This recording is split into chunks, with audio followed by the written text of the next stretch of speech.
We'll start with the prayers. Vasudeva Sutam Devam Kamsa Chanuramarthanam Devaki Paramanandam Krishnam Vande Jagadgurum.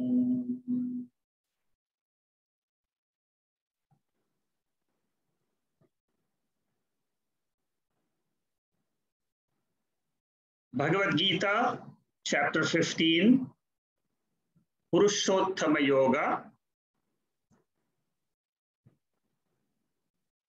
is a very beautiful chapter.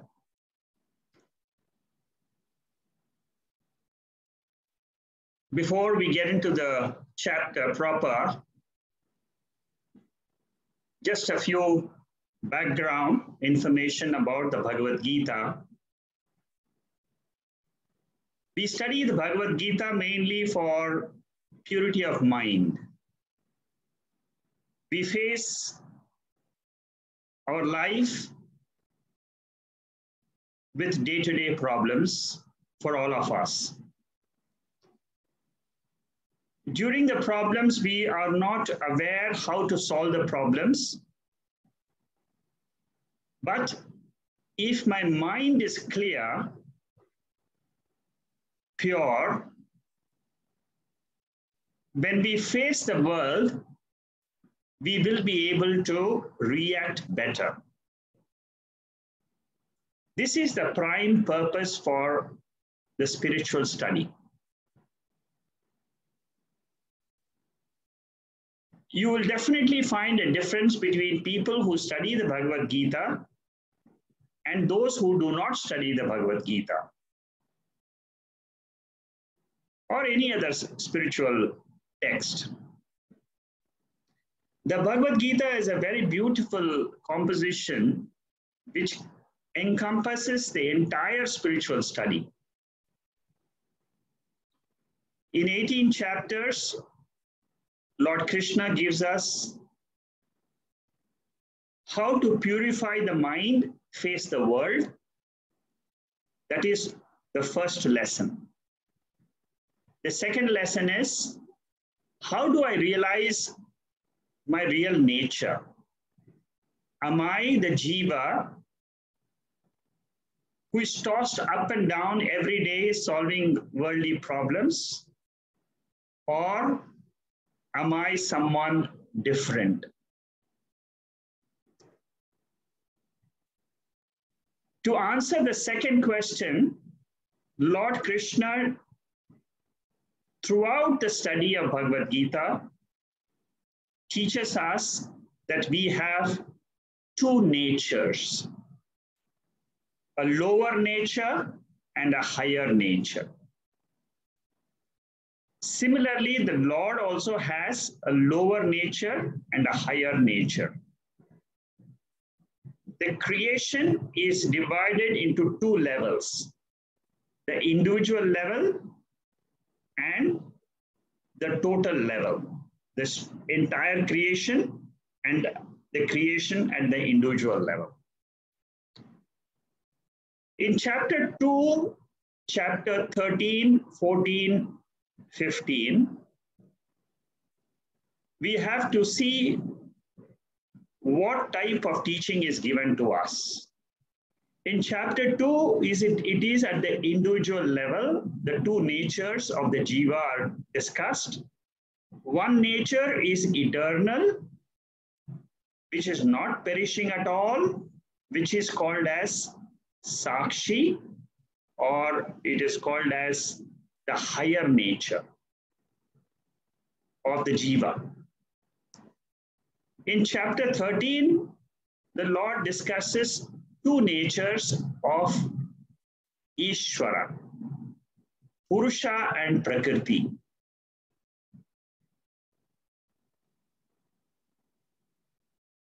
And here also we see Purusha means the imperishable nature, Prakriti means the perishable nature of creation at the total level. In the 13th chapter also, we discussed at the individual level, it is called a Kshetrajna and Kshetra. Kshetra means the field of experience at the individual level. Kshetrajna is the experiencer, consciousness, awareness, which is the higher nature. This description of the world at the individual level, at the total level, two levels. The total level is the entire cosmos.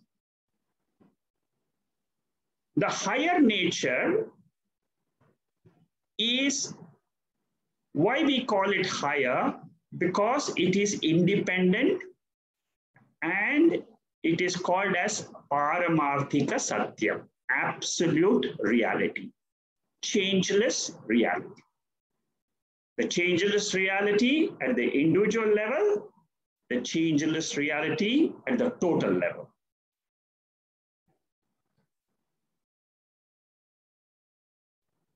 The changing reality is called as Vyavaharika Satyam.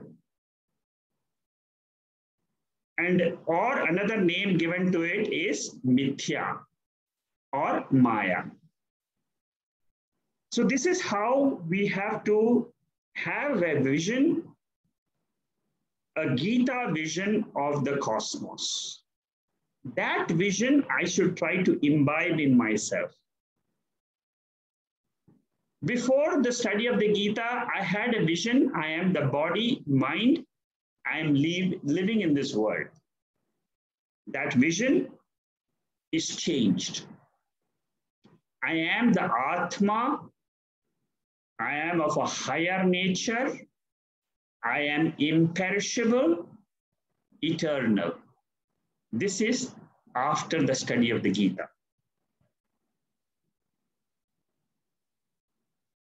So this is put together in chapter 13 very beautifully, chapter 2 very beautifully, chapter 14 as gunas. When you look at the jiva with gunas, it is the lower nature, Vyavaharika Satyam. The same jiva looked at from higher nature is Guna Atita Atma. So you can see the connection between chapter 2, chapter 13, chapter 14, and now we are studying chapter 15. In chapter 15, you will see again the totality is taken up, Ishvara's nature is taken up, and here it is said Ishvara's nature is the higher nature and the lower nature. Uttama Purusha is supposed to be the higher nature. Shara and Akshara Purusha is supposed to be the lower nature. So when I study the entire Bhagavad Gita, I must note what is the goal. The goal of study of Gita is for me to understand first my higher nature, then in my own mind tell myself I am the Atma, and drop the identification of the body and mind as my nature. We say this belongs to Ishvara and let it go. It is acting as per the law of karma in this universe. And I am the Kshetrajna, I am the Atma, the awareness, consciousness principle, eternal principle, immortal principle. I learn to live with that vision more and more and drop the lower nature. The individual mind keeps on projecting our own world in which we live. What is going to happen to my family? What is going to happen to the things which I possess, all those worries and concerns, they will bother us, but we have to look at them as a lower nature. Yes, they are experienceable, but the fact is, I am the seer of those thoughts in my mind. I am the original consciousness. I am not the reflected consciousness. Another very important point, when we discuss a jiva, in the divine courts, there was a question raised as to what is this soul? We have a divine code section in the WhatsApp. There was a question raised, what is the soul? What is the jiva? We must be very clear that jiva consists of 5 components. And the scriptures use jiva at random to refer to any of these 5 components or a combination of these 5 components. What are the 5 components of a jiva? The sthula shariram, sukshma shariram. Sthula shariram means the gross body. Sukshma shariram means the subtle body. Karana shariram, the causal body. Number 4 is the reflected consciousness, chidabhasa. Number 5 is the original consciousness, which is chit. So the reflected material are the 3 sharirams, RM1, RM2, RM3, reflected material. They are material in nature. And in that material, there is a reflection of Atma. And it appears and it disappears. Appears, the gross shariram appears in the waking state. The subtle body appears in the dream state. The causal body appears in the sleep state. In all the 3 states, there is a reflected consciousness, chit abhasa. Without the chit abhasa, you will never be able to experience anything in the world. That means there is an original chit, which is the higher nature. Its reflection falls in the material world. There are 3 material worlds: gross, subtle, causal.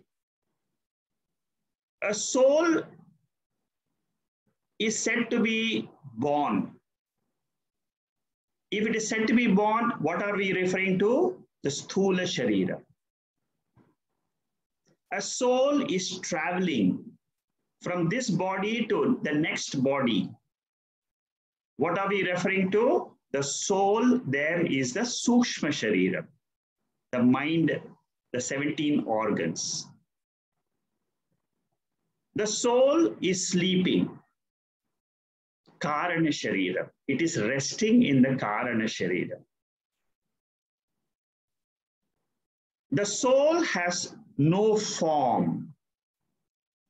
We are referring to the same jiva as a formless consciousness, original consciousness. So whenever we study the Gita, whichever verse we are going to study, we must always know out of the 5 components, when the Gita says, na jayate mriyate va kadachit, it refers to the gross body. When utkaramantam stitam vapi bhunjanam gunansitam, so when the jiva travels, we are talking about the sukshma sharira. Na rupamasye tatuthovalabhyate nancho nachatam pratishtad. This we are going to study the third verse of this 15th chapter. It will reflect it is referring to the original consciousness. So with this short introduction, we will now proceed. The study of the Gita, what we are doing here is 1.5 hours in a week. If you are a serious student, you should try to do some self-study. Continue self-study for about half an hour or 20 minutes every day. Even 15 minutes every day is okay. When you do self-study, you must have a notebook with you.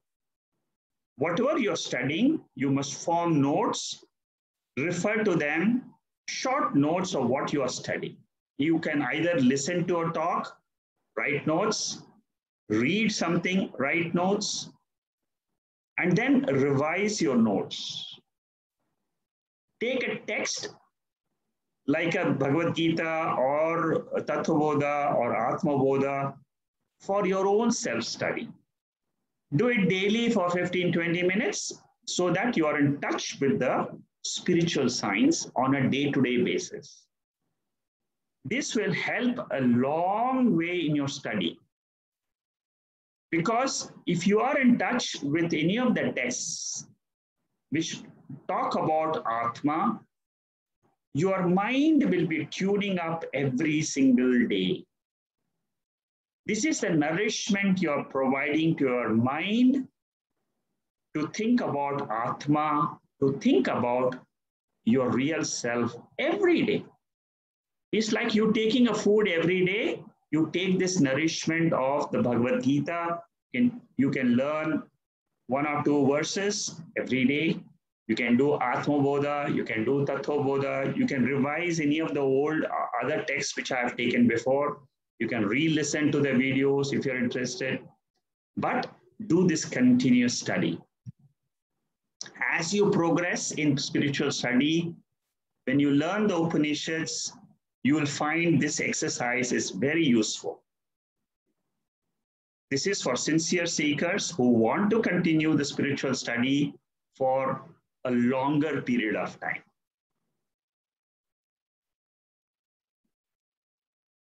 Many of you have joined this Bhagavad Gita program. The 2 goals of the Bhagavad Gita, like I said, improvement of your purity of your mind.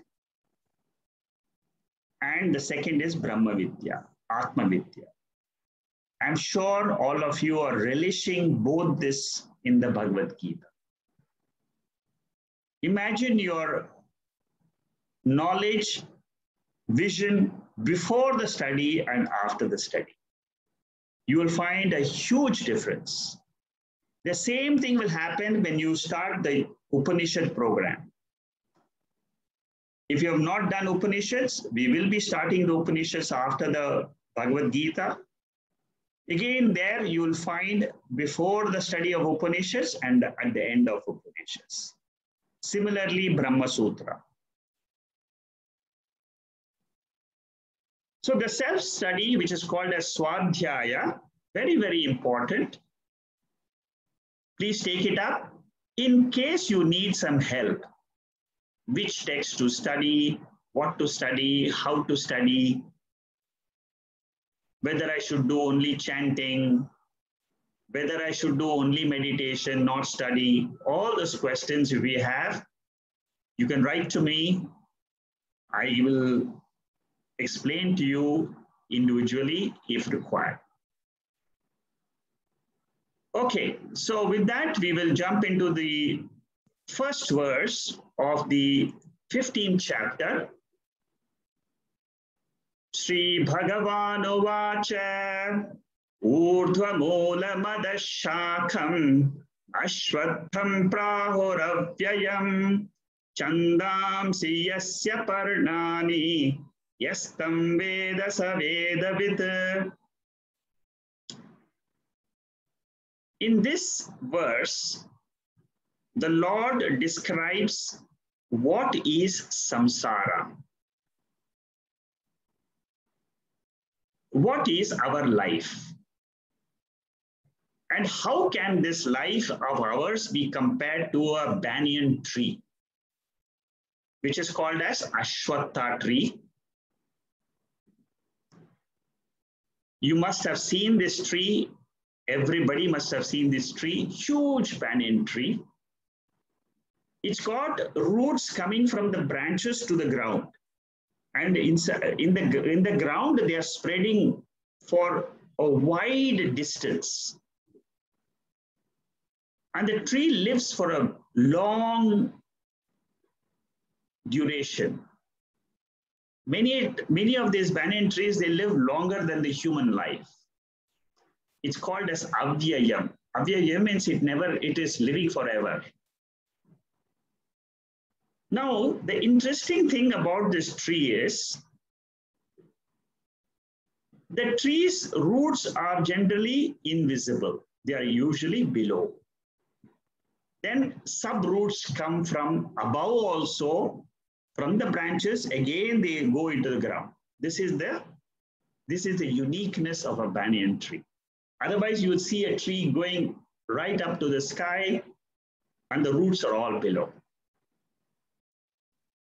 Generally, the roots are not visible and the branches are visible.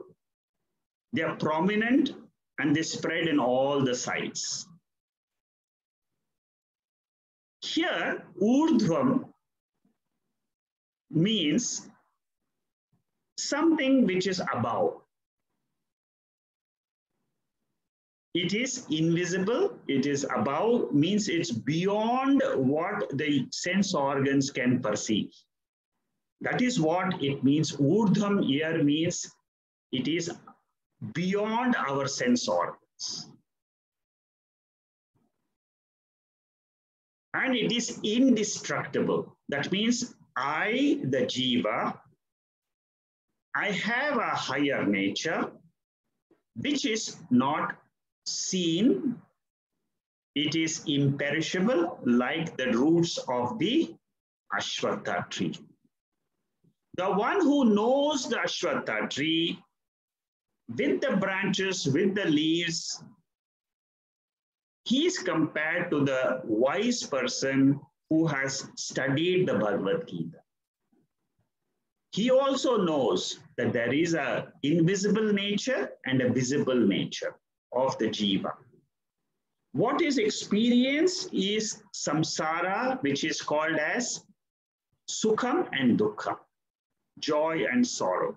This is experienced, no doubt about it. Like we experience the tree outside, we see that beautiful tree with the leaves, with the branches. So similarly, we see this body with the organs of knowledge, organs of action. But the root is what? Atma in the case of the jiva. This Atma is called as Supreme Brahman. There are two words which are used, Jiva and Ishvara. In both of them, Jiva is at the individual level, Ishvara is at the total level. In both of them, there is a common element, which is the higher nature. That higher nature is called as Brahman. This is just a term so that our mind can get used to dropping this body and the mind and holding on to something beyond the mind. That Brahman is also called as Sat Chit Ananda in Taittiriya Upanishad. There is a technical, these are all technical names. There is a big meaning behind them. In short, Satchidananda means it is Satyam, it is the truth. The truth which always exists. This awareness consciousness is something which is always there. It is imperishable. That is the nature we are studying in the 15th chapter. It cannot be seen, but it is inferred by the intellect. And what is this samsara? Samsara means what? Birth, death, joy, sorrow. These are all at the sthula shariram level, sukshma shariram level, which can be seen, which can be experienced. And this is called as the realm of mortality. Whereas the roots are the realm of immortality. In the realm of mortality, you can see the visible body of a child growing into an adult and then into old age. Whereas the root awareness consciousness is always there, unchangeable, imperishable. In that awareness consciousness, the body is seen, the mind is seen. Many of us are not aware that we are in bondage of samsara. Bondage means I am attached to my body as real. I am attached to the mind as the reality. We feel limited. That feeling of limitation, we feel an insecurity in our own mind. Will I live?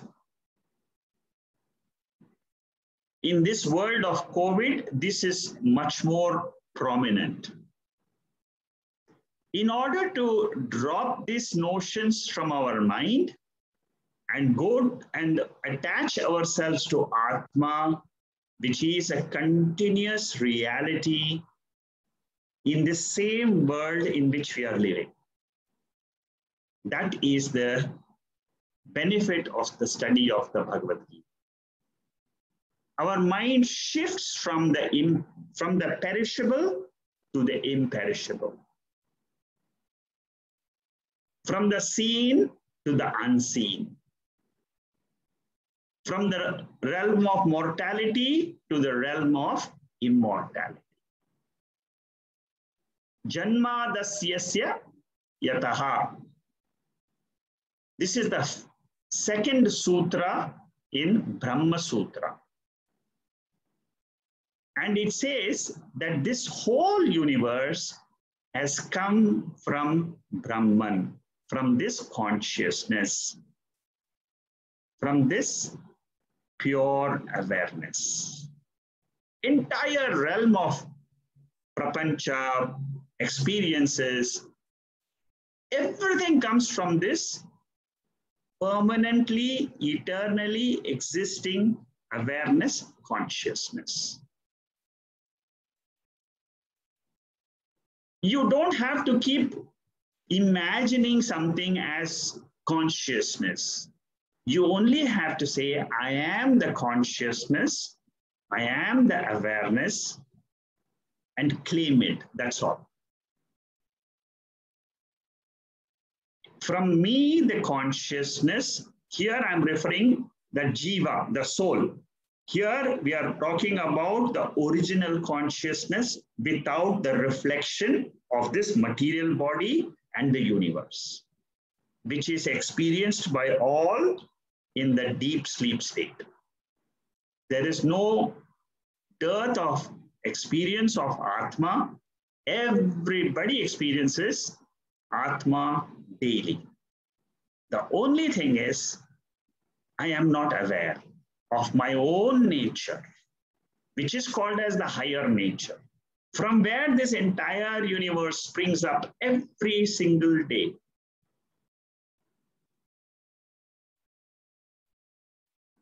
The gross world is experienced in the waking state with the gross body.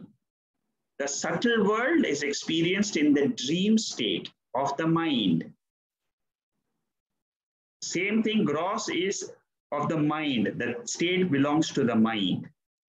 The causal body is experienced as ignorance. I do not know anything about myself and I do not know the world. That is called as ignorance. I don't know.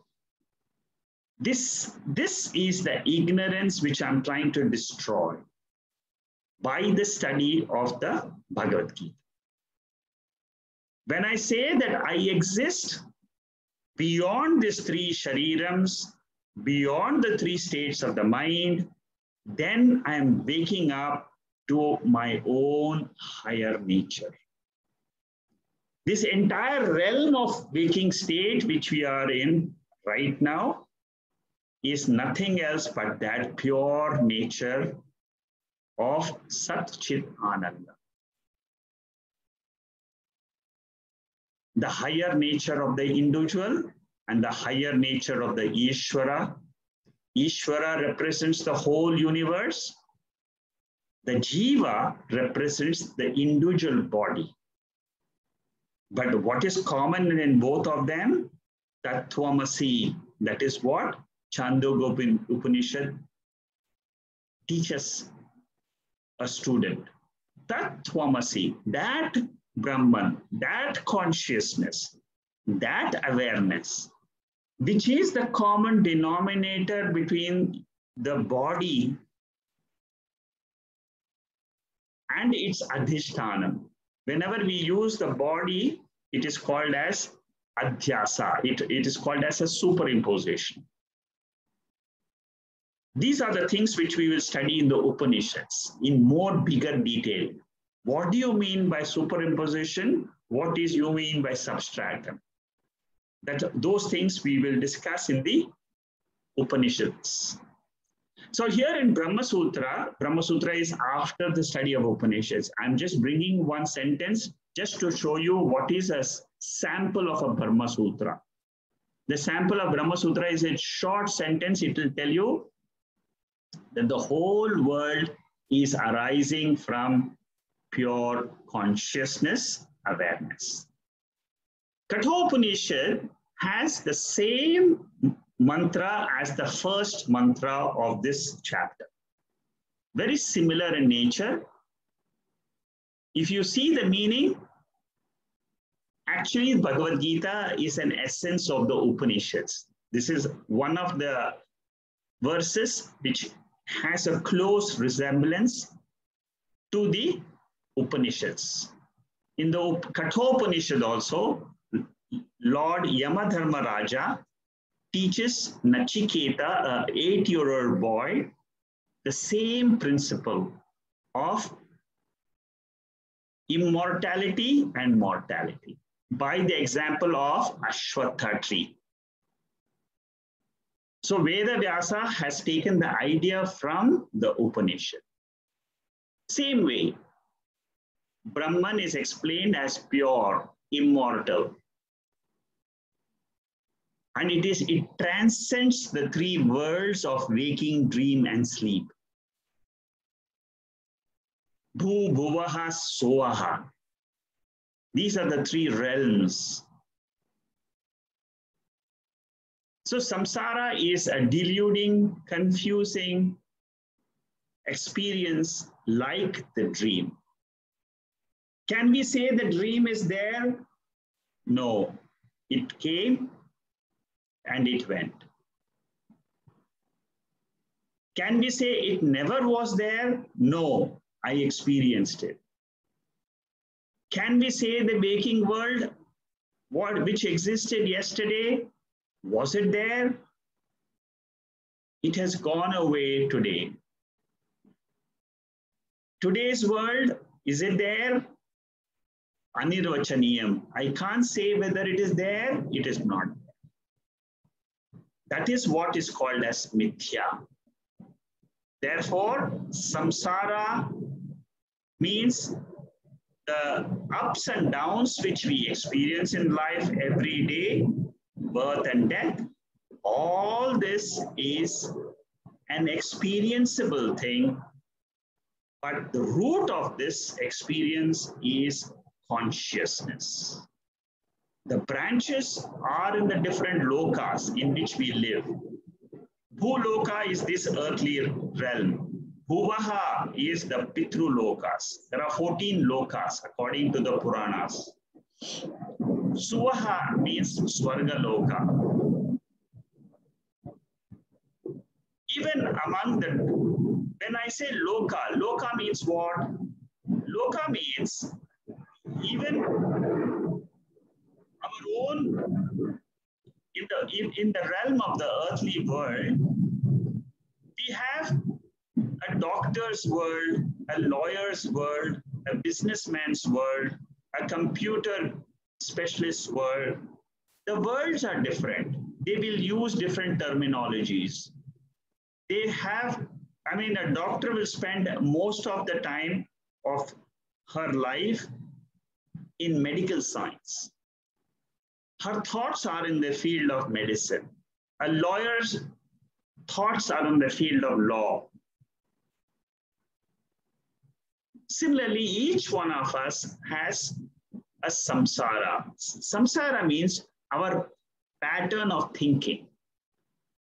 In that pattern of thinking, which is a changing phenomena, every day it changes. The world never remains the same. It's always like the dream world. It keeps on changing, changing, changing. It appears, disappears, appears, disappears. Today's world has appeared, again it will disappear into the same consciousness. Again tomorrow another a world will appear to have risen up, but I don't experience the change at all. I come back into the same world. Every day morning when I wake up, I come back to the same world. That's what you will say. Now, this is what is called as mithya. Mithya means it appears changeless, but actually it is changing. It is the trick of the mind which shows you that reality is continuing the same every day. But if you ask scientists, they will tell you it's a tremendous change happening in this universe, in this cosmos. Planets are moving, the earth is moving at tremendous speed, but it appears as if it's all stable. At the deeper level, there is movement. At the superficial level, we feel everything is constant. Okay, avyayam means it does not end easily. Vyayam means ends. Avyayam means doesn't end easily. That means this samsara problem, our problem of ups and downs in life, doesn't seem to end at all. Throughout my life, I'm having this problem of samsara. Again, there is a birth, there is a death. Again, there's a birth, it's a cycle. And what are the leaves? Like in a tree, you have leaves, paranani. Paranani means the leaves, the leaves are the ones which nourish the tree. In the case of the jiva, what is the nourishing factor? The actions. So when I do actions as per my raga and dvesha, as per my likes and dislikes, I get a result of action, which is either punyam or papam, either a meritorious result or a demerit result. Now this action keeps on growing. No doubt the leaves are very, very attractive. They're beautiful to look at. They give the nourishment to the tree, but they also wither down and fall. Similarly, the actions also, the body withers and falls. The leaves are also compared to Chandamsi. Chandamsi means the Veda mantras. The Veda mantras are the ones which gives us a certain ritual to perform and then the result of action. So when we keep on performing rituals, what happens is we are looking forward to a higher body, a better world to live in, better sukham.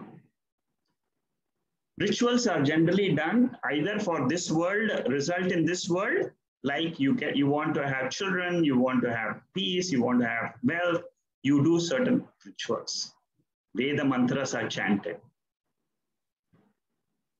And then you get results. Sometimes you are not interested in the results of this world, you are interested in the results of the future world, in which I can take a new embodiment, the Swarga Loka.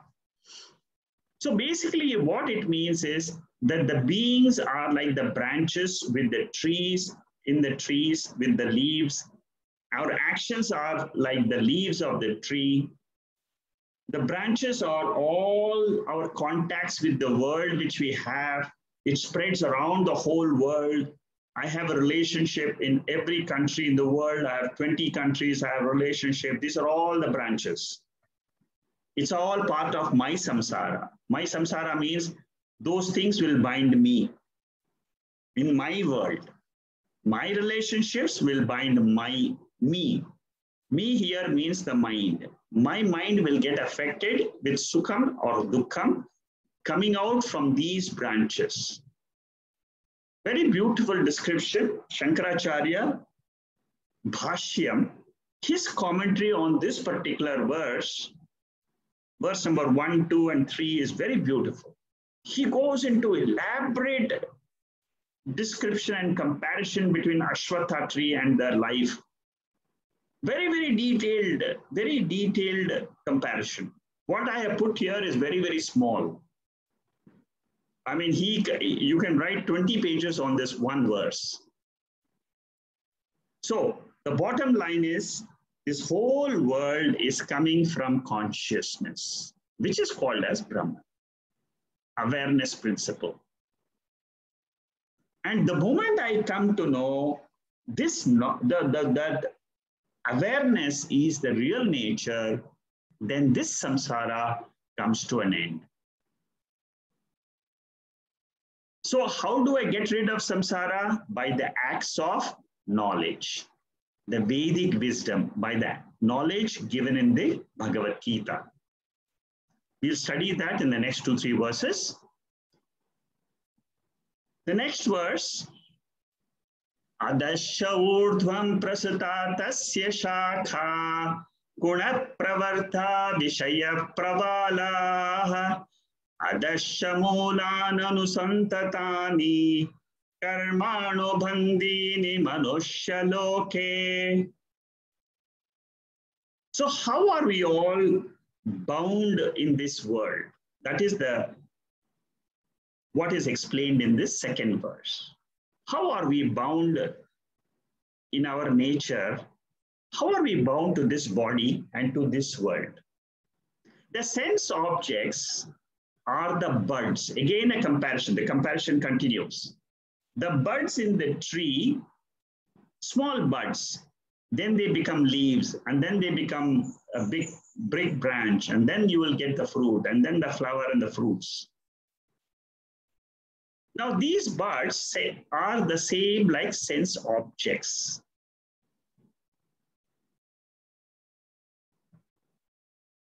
And ultimately, they evolve into ultimately these buds, they result in actions. The sense objects are there in the world. There are gunas in my mind. We have studied the 14th chapter, Sattva, Rajas, and Tamas. These 3 gunas are there in the mind. They are there in the mind of all the people. Your mind is also of the same 3 gunas. My mind is also the same 3 gunas. So the climate, overall climate is the same. a little bit up and down, depending on where you are, the climate will change. If you're near the North Pole, it will be different. You're in the South Pole, different. In the middle, different. So similarly, depending on our own temperaments, our own likes and dislikes, our actions with the world will change. And when we do actions, what happens? Then we get a higher loka, a lower loka, according to the type of result of action. Actions are two types: meritorious actions, sinful actions. Here we are talking about all types of actions, whether it is Laukikam or Vedic. Vedic means rituals. So when you do good actions, we get experiences in higher worlds. When you're even in the 8th chapter of the Bhagavad Gita, we also learned that you get different worlds according to the actions performed in the previous birth. Sometimes you are born in a rich family. Why? Because in the previous birth, you have done a lot of meritorious actions. Some people are born in a poor family. Some people are born in a middle class family. It all depends on the actions. See, the law of karma is a very, very interesting and a very powerful method to explain the entire creation. Action, result, action, result. It's all happening at the at the physical level, but the result of that is at the mind level. At the mind level, it is not known. We ourselves don't know why we have such a mind. The mind we bring into every life is changing as per the punyam and papam done during the life. When I say papam, it doesn't mean that you have done very sinful, very big sinful activities. It can be very small things in life. Majority of us, we have a fairly steady life, which is a mixture of joy and sorrow. Maybe we may have unknowingly committed some errors in life. They may give us small adjustments into our mind, into the fabric of our mind. So whenever we do some good actions, yes, we'll get some purity of mind. Suppose you do some wrong or actions with some errors, with some mistakes, maybe you will get certain impurity in your mind. That's what it means. This experiences of samsara, joy and sorrow, it is solidified by the gunas. That means the gunas of the mind.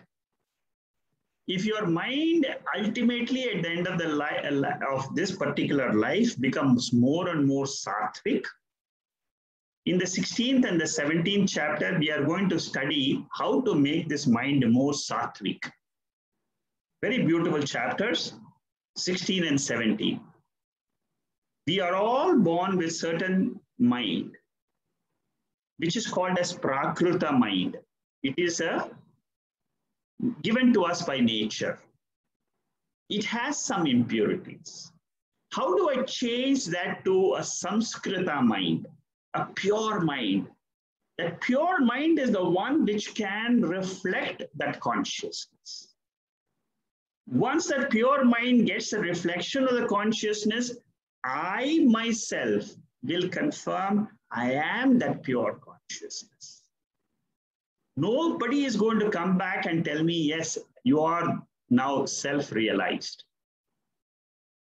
Our own intellect, as it becomes pure and pure, pure and pure, it'll absorb the knowledge of Atma more and more.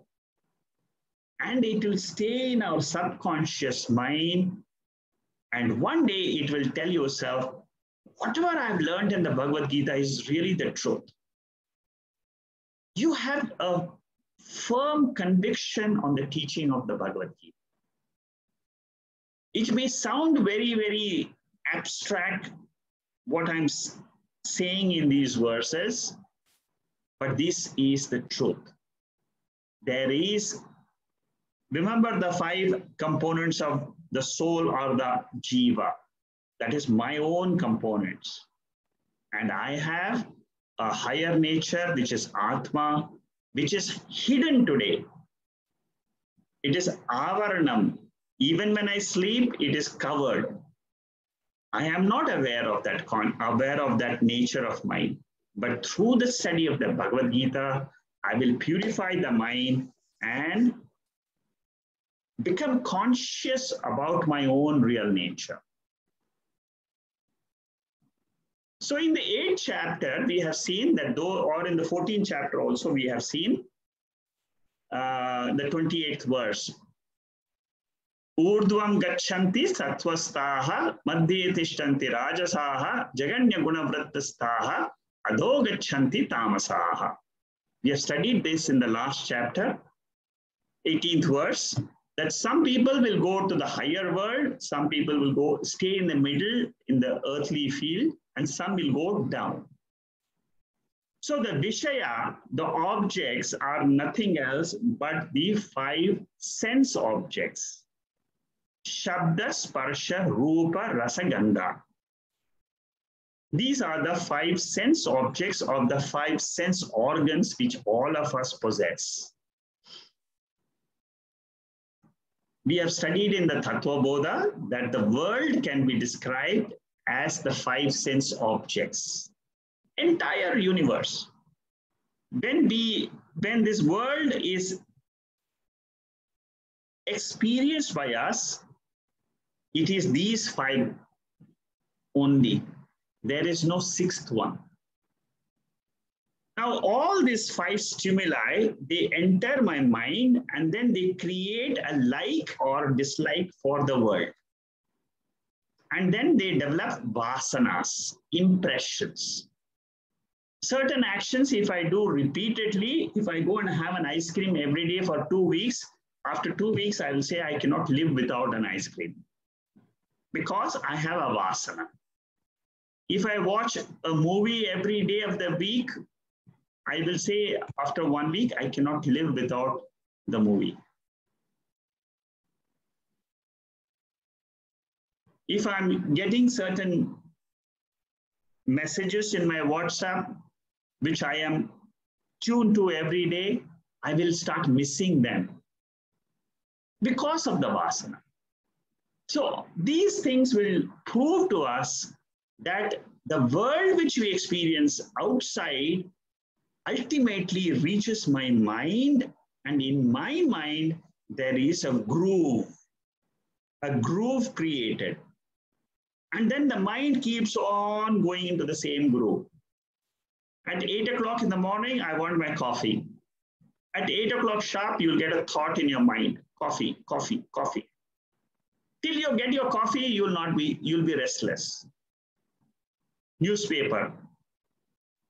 At 9 o'clock, I must read my newspaper. If I don't get my newspaper one day, I'll be unhappy. It's a groove in the mind. This is called as vasana.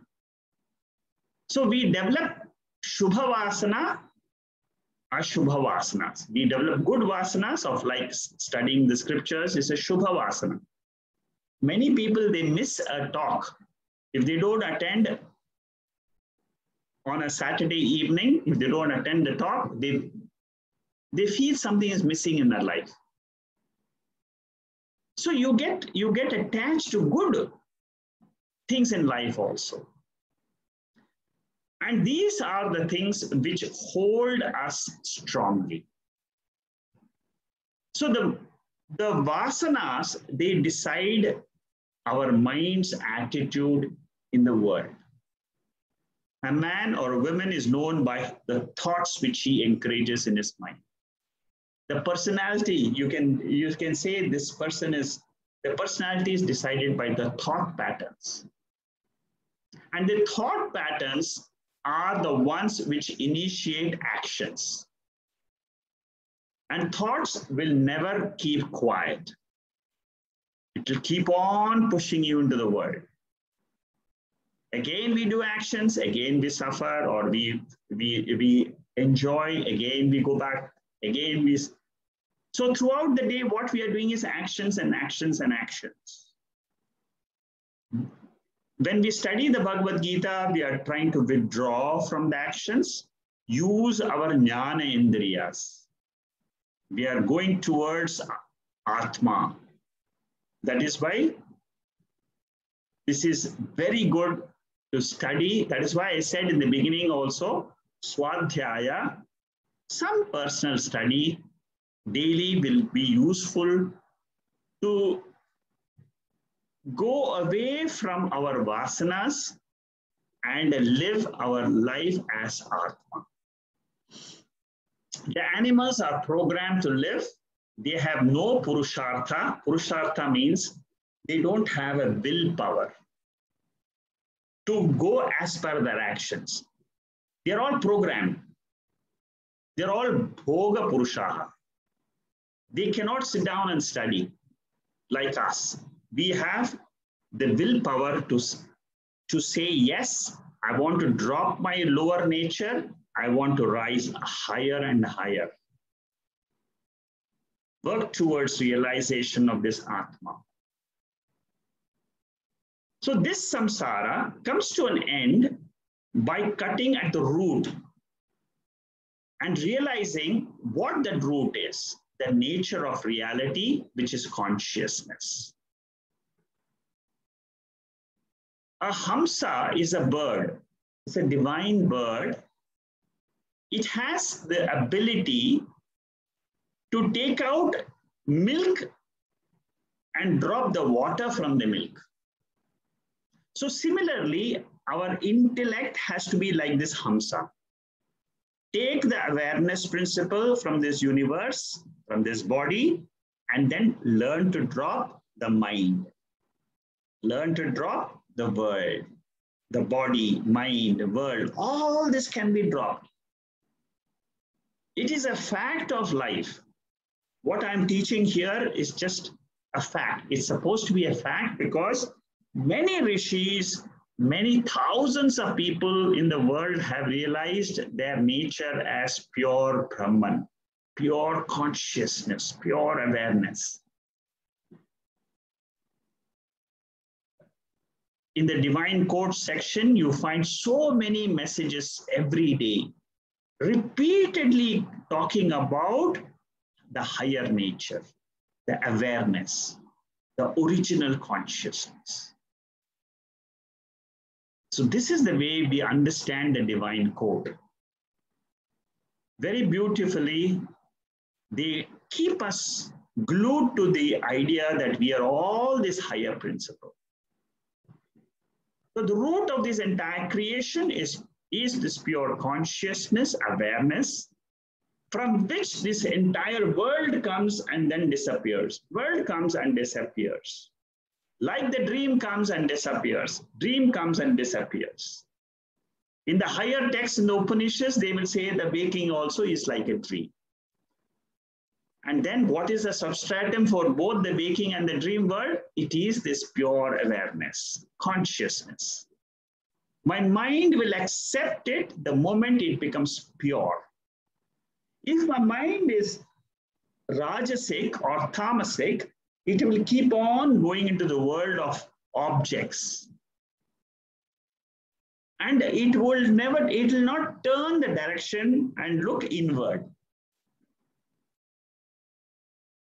So many people, they cannot sit for the entire 18 chapters of the Gita. Many people joined this Gita study when we started the first chapter. But how many continue? How many are able to hold on? That is because of the perseverance which you have. That means from the rajasic tendency of the mind, you have been able to come and become more sattvic. The Karana Prapancha is where all the vasanas, the tendencies are all stored. It is in potential form. It continues for births together. From birth to birth, the Sukshma Shariram and the Karana Shariram will continue. The Karana Shariram mainly consists of the ignorance about my real nature, which is the consciousness. Because of that ignorance, I keep on projecting myself as this body and the mind, and I suffer. If I learn how to drop this superimposition of the body and mind on the real Atma, I will declare I am ever free. Nitya Muktaha. That is what is the goal. You can get liberated by knowledge of that pure awareness, or you can remain in samsara. Without the knowledge of the Atma, we will remain in this samsara of sukham, dukham, birth, death, body. We are only identified with the body as ourselves. And then we keep on doing actions and actions, and actions will never liberate us. It is the knowledge which will liberate us. It is the knowledge of the Bhagavad Gita. Brahma Vidya.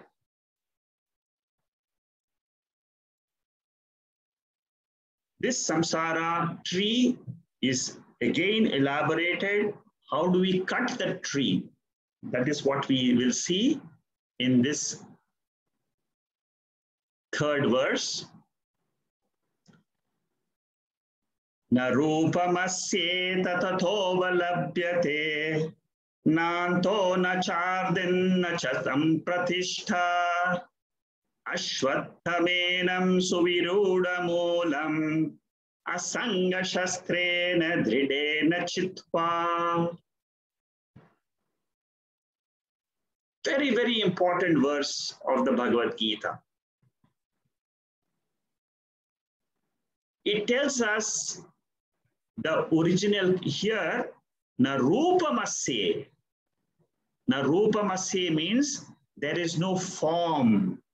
So now this verse deals with which part of the soul, which part of the jiva? Original consciousness. The original consciousness is not perceived. There is no form. It is formless. Consciousness, awareness is formless.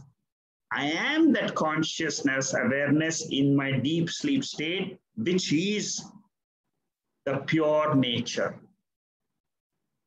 Why I don't experience it? Because it is formless. Anything with form is seen. Seen means experienced. Experienced means the mind is available to experience through the sense organs. But for the formless, do I need to see it? No, because it is me. It is I am that formless nature. So the only way each one of us has to say is, I am formless consciousness. That is the way to understand our own real nature. Not say that I will see the formless nature in meditation. No. You're making the formless into form. You're making an error. You're converting the formless subject into an object.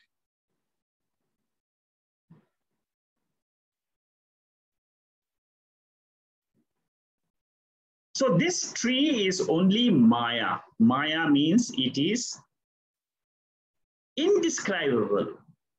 It cannot be described as either existing or non-existing. Whatever cannot be described as existing or non-existing is called as Maya. Maya means appearance. Exactly like the dream. Dream is a Maya. Factually, it is not there, but we all experience it. Factually, this world is only appearing. It is mithya. Its existence is not true. It cannot exist independently without the consciousness. I am that consciousness. I am that pure awareness. This is the way I learn Brahma Vidya. This is a direct study of Brahma Vidya. You know, in every chapter, the Lord Krishna says, this chapter is teaching you Brahma Vidya. This is the real Brahma Vidya. Whenever a verse is talking about our higher nature, you remember it is talking about Brahma Vidya. Whenever the verse is talking about yoga, about the jiva, about the body, about karma yoga, upasana yoga, these are all yoga shastra. So whenever we study the 18 chapters, you should know which verse is yoga shastra, which verse is Brahma Vidya. These are all academic, but then they are useful because then I know where to focus my attention. So we are experiencing this beautiful world, but we cannot hold it. It's like seeing in the TV, the screen, you see all this, all the hero and the heroine and the drama which is played. You cannot hold on to anything because it's moving. Similarly, our experiences are just moving day to day, coming, going, every day, waking, dream, sleep, waking, dream, sleep. We are just lashed after. It just comes and goes, comes and goes. That is what we are experiencing. But the reality is what Narupa must say, there is no real reality in the experiences, but what is holding that, the screen, that is real. Samsara is like a dream experienced, but factually not there. That is what it means.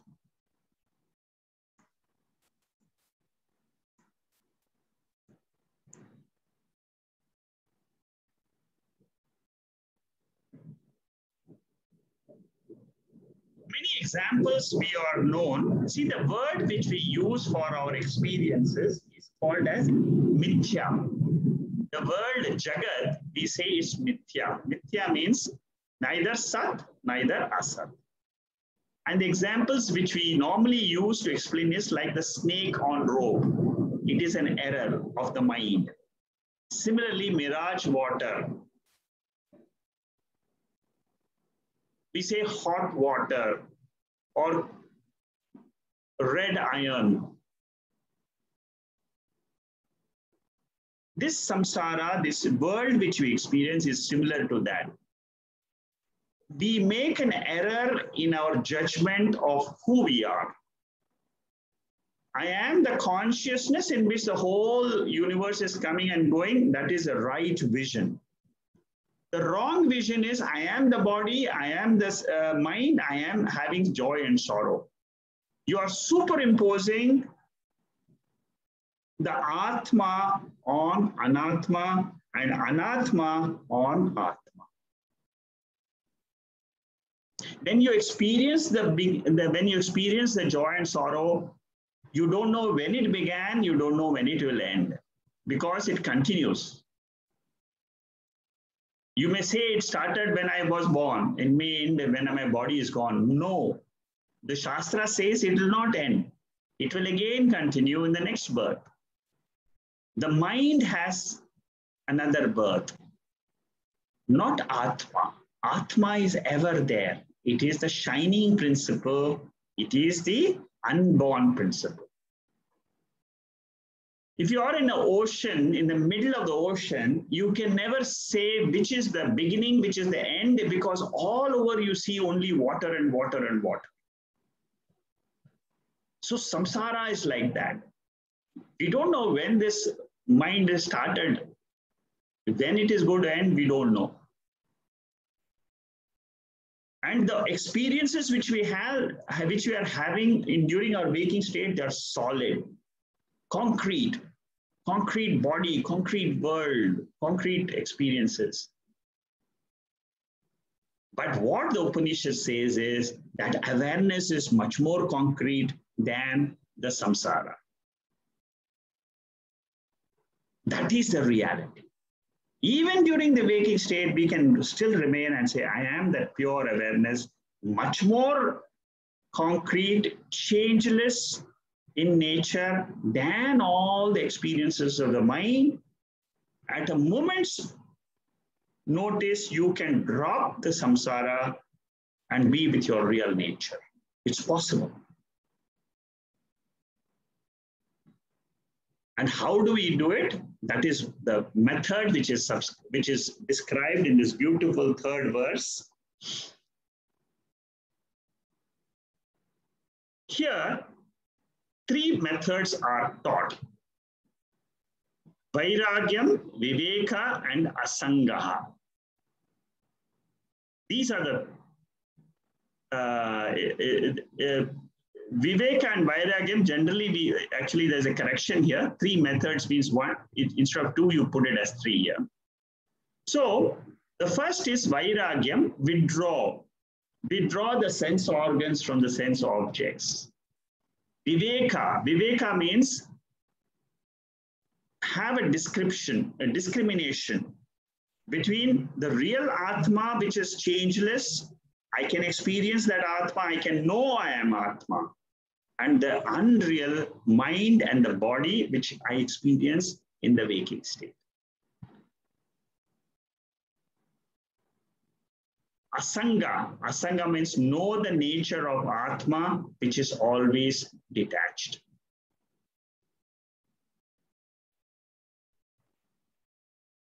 Sangha means attachment. We all have sangha to the body, attachment to the body. And we take the axe, and to cut a tree, we take an axe. But to cut our attachment to the world, what do? We purify the mind. We try to discriminate the real and the unreal. That is the axe.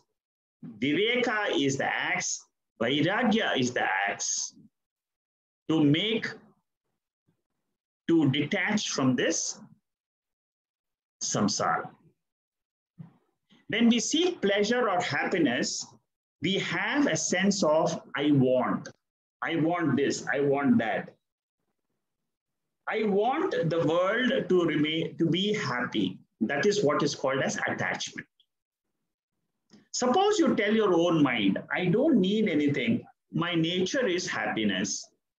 You tell your own mind, deliberately say in your mind, I am happy with my own real self, which is Atma. How do I know about Atma? Because the Bhagavad Gita has taught me. And this Atma is Ananda Swarupa. It is the nature itself of happiness. I learned this from the Gita. I try to hold on to the idea that will drop the world of objects to tyrannize my mind. I am plus I want is attachment. I am, you hold on. You can make it stronger and stronger. I am that pure consciousness. You learn to drop I want this, I want this, I want this for my happiness. My past memory holds me to this want. Last time I had a good ice cream, I felt happy. Therefore, I want another ice cream. These are small things, but they become vasanas. It grows and grows into bigger and bigger things. That is where you need to cut off. That is where you need to drop it from your attachment. The I am has to remain as I am without any other addition. Why do we say this? Because Can we say that anything in the world has given me eternal, continuous happiness? No. They have given me temporary happiness. I have pursued it repeatedly. I have experienced it repeatedly, but I do not have eternal happiness, continuous happiness. But is there anything continuous happiness in the world, in this universe, where we are existing? Yes, that is what is Atma. Learn more and more about the Atma, and you will realize this nature of Atma as the bliss by itself. So you ask the mind, has it given lasting happiness in the past? Only momentary. Do I have to struggle for that again and again? No. I learned to discriminate. The event has given a sense of incompleteness. I don't feel complete after acquiring anything in the world. I don't feel complete. Again, there is incompleteness. But by knowing this Atma, I feel complete. I feel fulfilled. So incompleteness in life has become more and more when we get attached to the world. We learn to see this world more objectively. The experiences we try to analyze. And then we withdraw from those actions which give us sorrow. Vairagya, this is called as Vaira. We break that habit of samsara by asanga shastrena, dridena chitva. Asanga here means withdrawal. Vishyas don't come and tell you, I can give you happiness. But we are the one who have a liking or disliking, a thought in the mind. And that thought drives us towards the objects. So this is the discrimination I need to make. This is the Viveka Shakti. I must learn to see the objects as objects. I must learn to see the mind running towards that with its likes and dislikes. This is what is called as Viveka. See, in the Tattva Bodha, we learn about Viveka. But now you see what is Viveka. Viveka at that time we just said was discrimination. But now you try to understand how to apply that Viveka at the mind level. Analyze anything. Check whether you had a thought before you started running towards an object. Invariably, you will come to know there was a thought in my mind, and that thought made me run behind an object. Each one of us has to do this exercise. Then only you will remember that I need to drop this habit. It is just a habit. I've created a habit that I must go shopping every Sunday at 8 o'clock. Without the shopping walk, I feel that I've missed something in life. It's just a habit. It is your own mind driving you. So dropping the vasanas, dropping these habits is the withdrawal.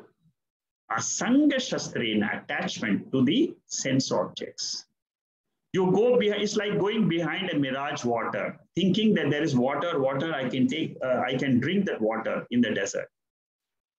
So the sense objects, they tickle you. And again, you want your sense organs to be tickled.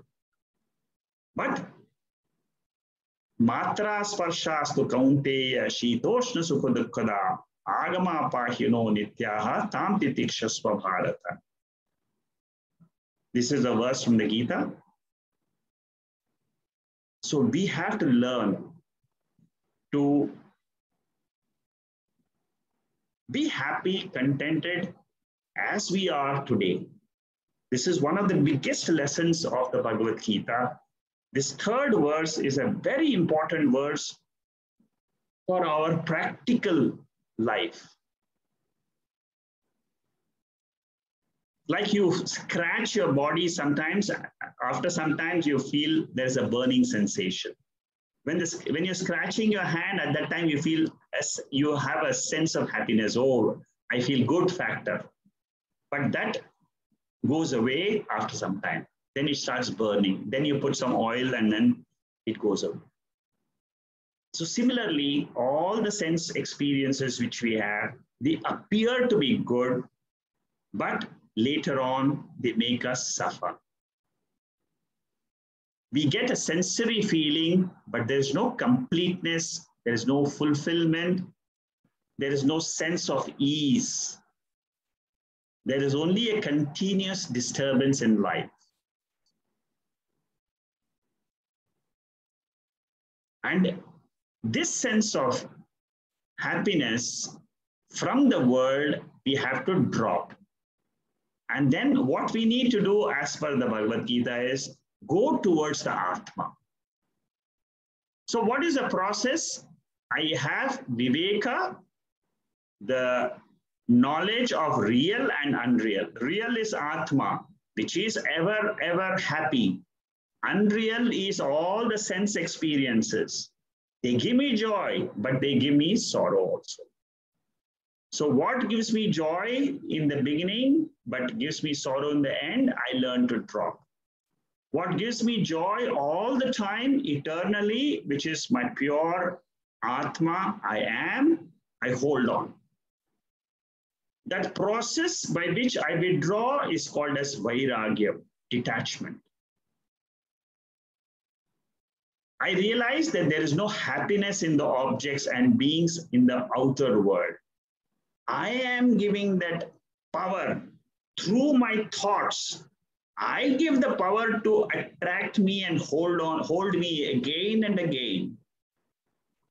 I need to detach this longing for accumulation of more and more, whether it is entertainment, pleasures, wealth, whatever it is. It is only my own mind which is making me run towards the world. That is what is called as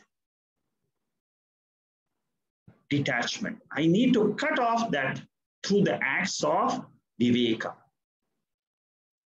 Viveka is a Shakti in all of us, discriminating ability.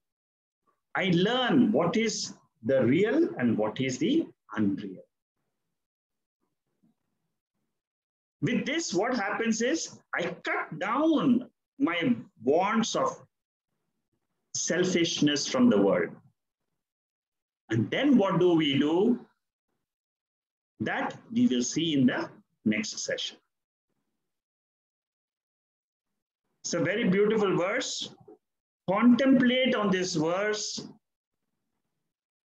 with your own experiences, and then you can understand the depth of this verse. It takes time, but what I've tried to explain, try to digest it.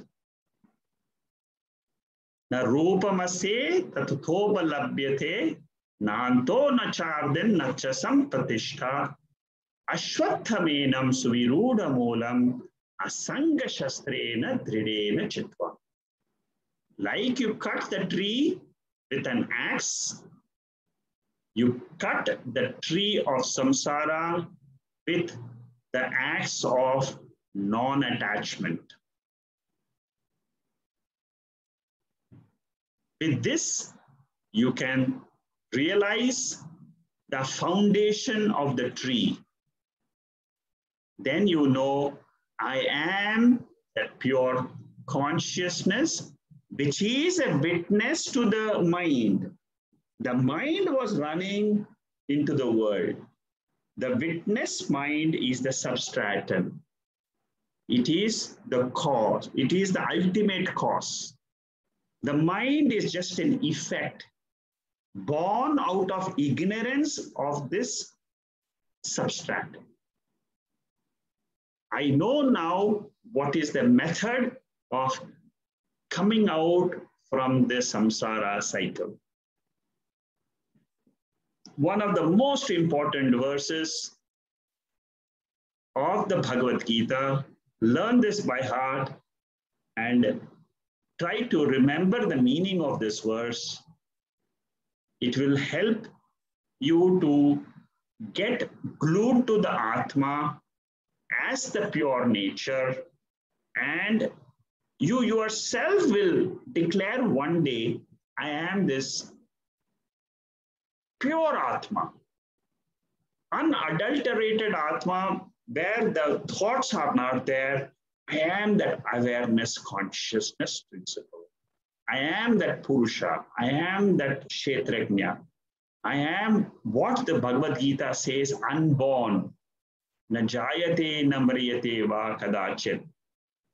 The 20th verse of the 2nd chapter. Okay, next week we'll see the 4th verse. We'll close for the day. If you have any questions, I'll answer them. Om Purnamada Purnamidam Purnat Purnamudachade Purnasya Purnamadhaya Purnameva Vasishyade. Om Shanti Shanti Shanti. Hari Om Sri Guru Pyo Namaha. Hari Om.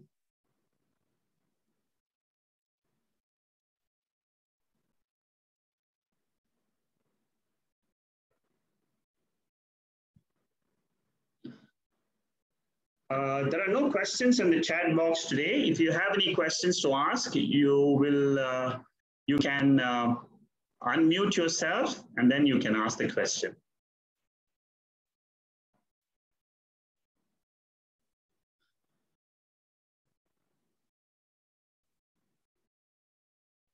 Does anybody have a question? Sikaji. Why, yes. This is regarding the, is there a way to escape the samsara? Yes, this is the way they are talking about. That's what is being explained in this chapter. We all can get rid of our samsara, of our habitual thinking patterns by the knowledge of the Gita, by the knowledge about our own Atma. You see, I must know what is this Atma. This is the Atma from which all this whole universe is coming, the universe is resolving. This is the Atma in which I am sleeping every day of my life. From there only in the morning when I get up, the whole world comes. The whole world comes means I experience the world. I experience my body, I experience the world. Again, I go back to sleep, I'm resting in Atma. Can we say that I exist in sleep? Yes, of course. In what form? I don't have a form.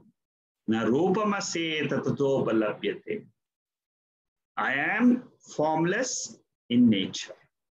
That formless nature is what Bhagavad Gita is explaining to me as my real nature. It is not the ignorance state of the sleep state. I am now going beyond the ignorance. That is what you should be very careful. You should note that it is not the ignorant state of the sleep state, but it is going beyond.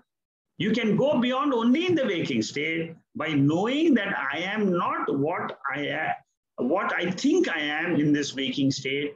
I am the pure awareness consciousness, which is changeless. See, these are some of the points which we must be able to remember. Number one is that every day I am in sleep. If I don't know I am Atma, that is called as I am Ajnani. I don't know. I don't know who I am. But suppose you say, I have done I've learned the Bhagavad Gita, I have learned the 15th chapter. It says very clearly that there is no form for the jiva. That is the real swarupa. That is the consciousness, that is the awareness.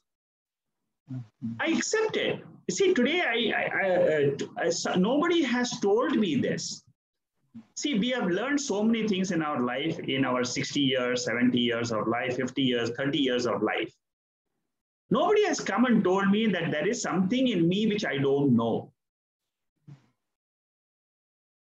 So the Bhagavad Gita is telling me I am that pure awareness, which is the real self, which is the real truth of the whole universe. So the only way to get rid of samsara, Bhava, is to know I am the Atma. And you have to tell yourself, I am the pure awareness.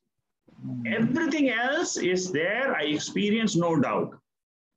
But if you ask me what is the truth, what is the Bhagavad Gita teaching me? It is teaching me I am ultimately not the body or the mind which is experienced by me in the waking state. I have a higher nature. Higher means what? Which is like the dreamer and waker, there is a super waker. I am not, that super waker is called as Atma. It will come. Slowly you keep on reminding yourself, the same idea will remain with you forever. Anybody else? How we explain the intellect and knowledge? The two different things. See, the content of the intellect is the knowledge. The content of the intellect. Suppose you say the intellect is only an instrument. In that instrument, you have two things. One, there is ignorance and there is knowledge. Both are being illumined by the consciousness. That Atma illumines the ignorance and it will illumine the knowledge. So don't remain at the level of ignorance or knowledge, rise above both of them. So intellect is an instrument. I'll repeat again. Intellect is an instrument, like body is an instrument. Now I am the jiva. The jiva is a being. It is a pure being. Actually, that is what we all are. We are a pure being. That means what? I really am not this body is not me actually. I'm experiencing the body, but the body is not me.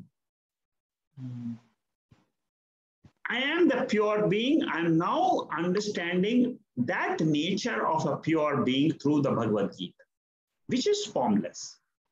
Let me think about it. You see, today, now you are listening first time, you're trying to understand the third verse.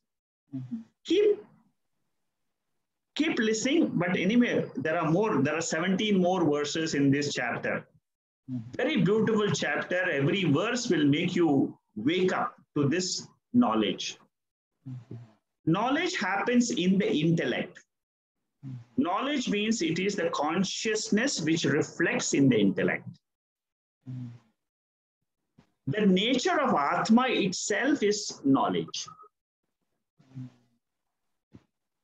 You will understand all this as we learn more and more. How we cut the roots of the ashwar tree, they say, with the axe or something. Yeah. See, like you cut a tree, for example, you want to cut a tree.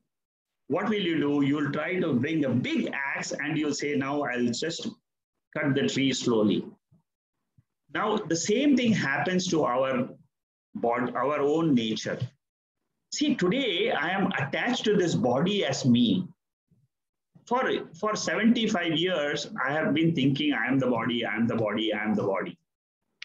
I've been thinking I am the mind who's suffering, who is joyful. Sometimes it is joyful, sometimes it is suffering, sometimes again joyful. Now I need to cut this both as not me. So what is the axe I use? It has got a sharp edge of viveka. Viveka means I try to understand in my own mind, look at the life and ask yourself, Every day I was living as the body, as the mind. Did it give me some happiness which I really want? Did it give me any fulfillment or not? Did it give me any completeness? I have now done everything in life. Even now, I feel that I need to do something in life because I am attached to the body, attached to the mind. So this is what is called as viveka. I do it, I think about it myself. And take a piece of paper and pencil and write down, this is what is my life, but have I got fulfillment? No. This is called as viveka, discrimination. So then what you do? Asangaha. That means I try to withdraw from as much as possible. Withdraw means what? It doesn't mean that tomorrow morning you will stop all your activities. You cannot withdraw also because your mind will push you into the world. In your own intellect, you must start thinking there is something in this body which is not changing, which is the consciousness. That light of consciousness, I need to separate it from the body and mind, exactly like the Hamsa bird separates the milk and water. Suppose there is water and the milk together in a bowl. A bird will come and take only the milk and drop the water. So you will, at the end of it, you will see only water remaining. So what a sharp mind that the bird, Hamsa bird, will have. That sharp mind I must have. But how to obtain such mind?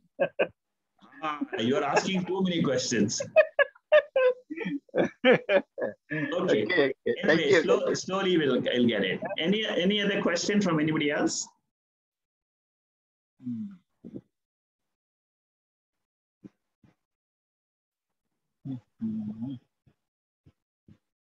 Thank you, Ashikaji. Okay, thank you, Vavai. Anybody else has any other remarks about what we have learned today?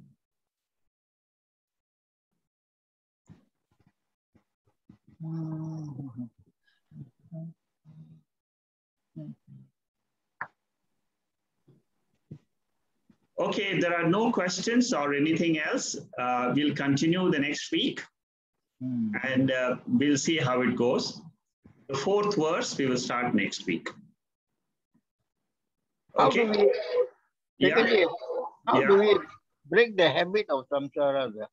Yeah, it is only you have to tell your own mind, I will like to change. So it is a deliberate attempt. You have to train your mind. Slowly you have to tell your mind, I'm thinking in the wrong way. I should think properly, So slowly it will come. It is not easy. What you're asking is a very, very important question. How to break this habit? How to break the habit of a coffee or tea every day at 8 o'clock in the morning? Slowly you say, okay, I will try, twice a week, I will try not to have tea or coffee. You try it, you slowly train. Similarly, you train slowly. That is why Vritam.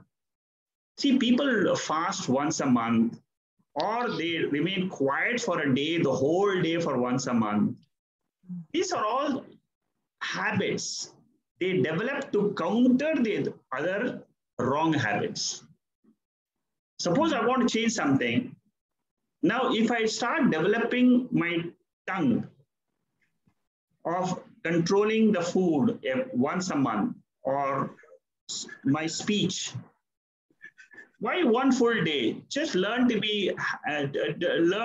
not to speak for 1 hour. Or not to, in today's world, I'll tell you another thing. Experiment with it. I will not look at my WhatsApp for 1 hour. Okay, so these are all the ways we do.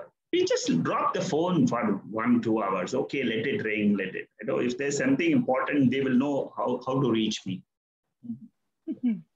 Okay, so this is the way slowly we try to develop. Let me cut our desires. You see, we cannot cut 100%. We can reduce them. See, we learn to slowly reduce our desires, and then we will know how to live as pure Atma. Like and dislike, and also. Yes, yes. Thank you. Okay. Thank you and good night, everybody. Thank you. Right. Thank you, Shekharji. Good night. Thank you. Thank you, Uma.